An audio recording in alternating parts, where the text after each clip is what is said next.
Mickey Mouse and Donald Duck. And who else? Minnie Mouse. Really? And where is your favorite country? Tanzania. Not Kenya? And Kenya too. Are you sure? Yes. But you have to pick one. What's your favorite one? Kenya or Tanzania? Kenya. And Tanzania. Oh my god, so you don't want to pick one. That's fair. Okay. And what is your mommy's name? Tanasha. And your daddy's name? Nasib. Very true. And wait, before you run away, hold on. Why don't you tell me which country would you like to visit where you can go to Disneyland? America. America? Yeah. Not Paris? Paris too. Really? Yeah. Haya ndugu zangu, Tanasha Donna ameweza kupost video ambayo anamuuliza maswali mwanae anaitwa Nasib Junior. Nasib Junior kama hamfahamu ni mtoto ambaye amezana kijana wetu Diamond Platnumz, lakini ameweza pia kuishi naye pia kwa muda mrefu, mpaka wamezaa mtoto Endove, mpaka wakaja kugombana. Hatukujua chanzo ni nini, lakini wakaja kugombana kwa nini. Tanasha kaondoka zake akarudi zake nchini kwao Kenya. Umeona bana? Kwa hiyo alikuwa anamuuliza tu maswali madogo kwamba anapenda rangi gani, mama yake anaitwa nani na nini. Kamekuwa sasa hivi kana miaka 6. Nafikiri umemsikiliza hapo. Anaonekana anaongea vizuri, anajua Kiingereza. Si unajua tena Kenya.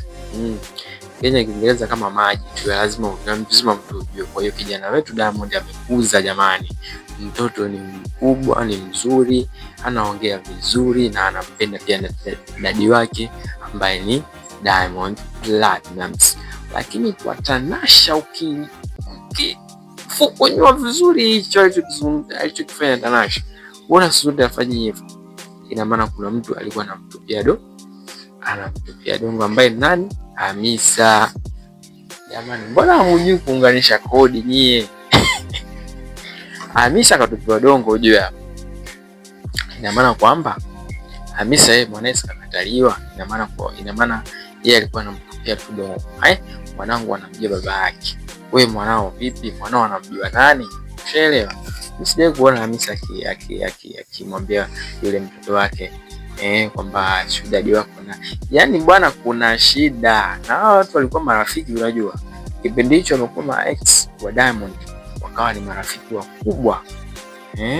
Wakawa wanapostiana, wanatembeleana na vitu vingine kama hivyo, lakini sasa hivi inaonekana ni paka na chui, Hamisa na Tanasha.